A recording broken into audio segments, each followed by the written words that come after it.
Halo Sobat Zeta semua, selamat datang kembali di channel ini. Channel yang menyajikan cuplikan dan juga sinopsis dari drama Korea. Seperti janji saya di video sebelumnya, di video kali ini akan membahas sinopsis alur cerita drama Korea yang berjudul Kingdom.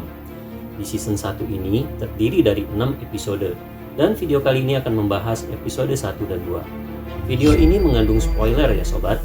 Kita mulai yuk.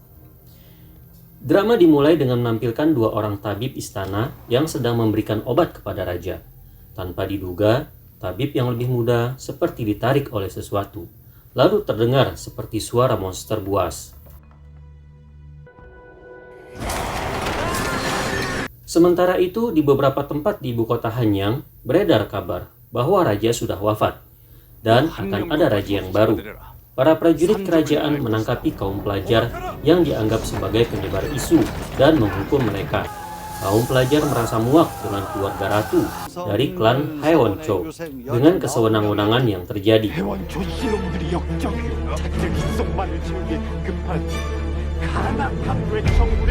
Di kalangan pejabat istana pun keresahan melanda karena raja sudah 10 hari tidak terlihat. Sementara isu di masyarakat mulai menyebar. Yang dapat menemui raja hanya ketua dewan negara yang bernama Cho Hak-ju dan putrinya yang menjadi ratu kedua dari klan Haewoncho. Di istana, putra mahkota Lee Chang berusaha mencari tahu keadaan ayahnya. Tetapi ia dihalang-halangi oleh ratu dan klannya. Ratu yang terlihat sedang hamil besar itu rupanya bukan ibu dari putra mahkota Lee Chang.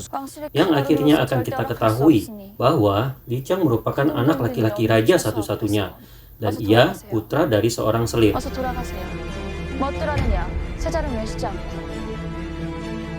Namun Lee Chang tidak menyerah begitu saja. Ia lalu memutuskan untuk menyelidiki sendiri, dibantu oleh pengawal pribadinya yang bernama Pak Muyong. Ia meminta Pak Muyong untuk mengambil jurnal pengobatan raja yang disimpan oleh kerajaan. Sedangkan ia sendiri akan menyelinap ke dalam istana untuk menemui ayahnya. Usaha Lee Chang menyelinap digagalkan oleh Cho Hak-ju, dan Lee Chang mendapati hal yang sangat aneh di dalam istana raja. Saat ia bersembunyi, ia melihat sesosok bayangan dan mendengar suara seperti monster.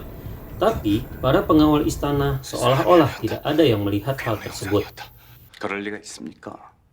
Ketika Pak Muyong berhasil mendapatkan jurnal pengobatan raja, hal aneh selanjutnya muncul dari jurnal tersebut, yang menyebutkan gejala penyakit ayahnya yang sangat parah.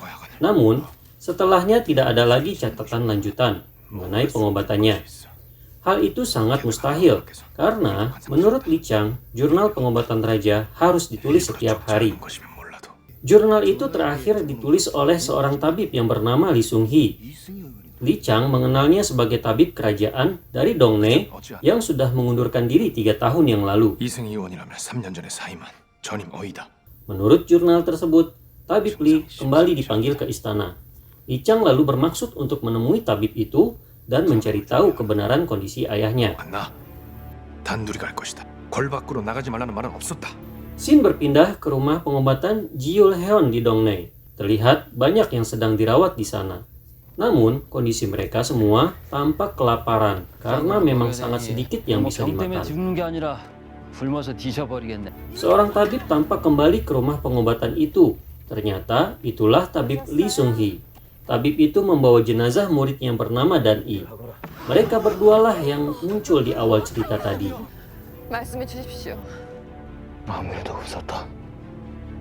Di istana, Cho Hak-ju membungkam suara-suara yang mempertanyakan keadaan raja dan yang membela para kaum pelajar dari hukuman. Ia pun memerintahkan agar menangkap putra mahkota karena diduga ikut serta dalam petisi kaum pelajar yang dianggap memberontak.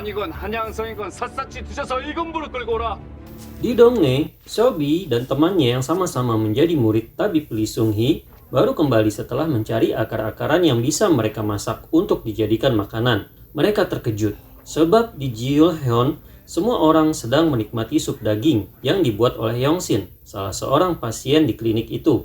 Yong-shin mengaku ia menemukan rusa yang mati.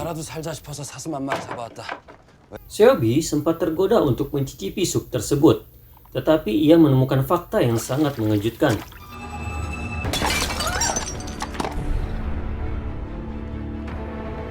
Ia menghampiri Yongsin dan memarahinya. Yongsin mengakui dan mengatakan bahwa satu-satunya cara bertahan dari kelaparan adalah dengan memakan bangkai orang yang telah mati.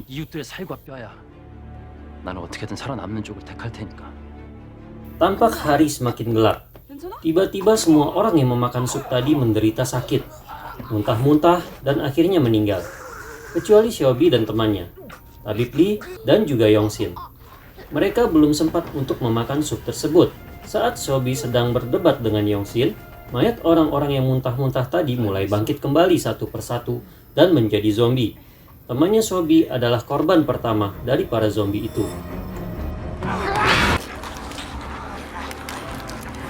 Di perjalanan, putra mahkota Li Chang yang ditemani oleh Pak Muyong melihat kenyataan penderitaan dan kelaparan yang dialami oleh rakyatnya karena ulah para pejabat yang korup. Sedangkan di istana, mereka sangat berlimpah dengan makanan. Petunjuk demi petunjuk berusaha ia dapatkan untuk bertemu dengan Tabib Li. Mereka berlomba dengan prajurit istana yang hendak menangkap Li Chang.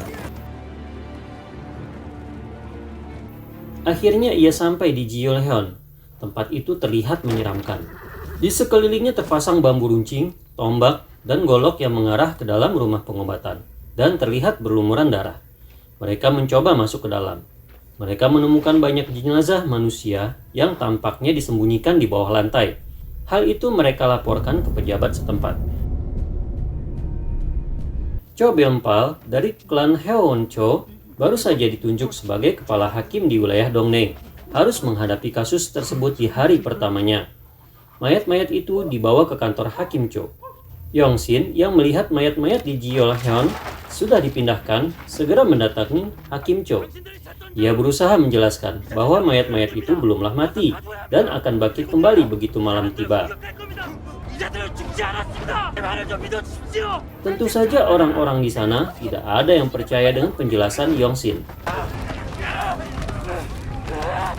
Di tempat lain, Li Chang bertemu dengan Xiaobi yang sedang mencari tanaman pembangkit di lembah beku. Tanaman itu diduga kuat dapat membangkitkan orang yang sudah mati. Xiaobi mengatakan bahwa Tabib Li sebelum meninggal mengatakan tanaman pembangkit itulah yang menjadi penyebab kejadian di Hanyang dan Jiolheon.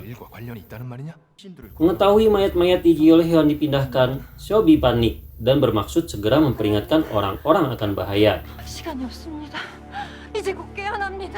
Ia diantar oleh Pak Muyong, sedang Li Chang kembali ke Jiolheon untuk mendapatkan catatan dari Tabib Li mengenai tanaman itu. Di Jiolheon, Li Chang ternyata sudah ditunggu oleh pasukan pengejarnya. Ia akan ditangkap hidup ataupun mati. Saat pedang berada di leher Li Chang, tiba-tiba dari dalam lemari terdengar suara dan seperti berusaha membuka lemari dari dalam. Sementara itu di kantor hakim, Yongsin dan Xiaobi dimasukkan ke dalam penjara karena dianggap menyebar berita bohong dan sudah melakukan kejahatan di Jiolheon. Tak berapa lama, tampak mayat-mayat itu mulai bergerak. Bukannya lari, mereka semua terdiam dan menyaksikan kejadian itu. Sampai akhirnya terlambat, sehingga mereka menjadi korban dari zombie-zombie tersebut. Demikian sinopsis drama Korea yang berjudul Kingdom episode 1 dan 2. Jika video ini menghibur, silahkan tekan tombol subscribe, like, dan share ya sobat. Tuliskan juga masukanmu di kolom komentar. Sampai jumpa di video berikutnya.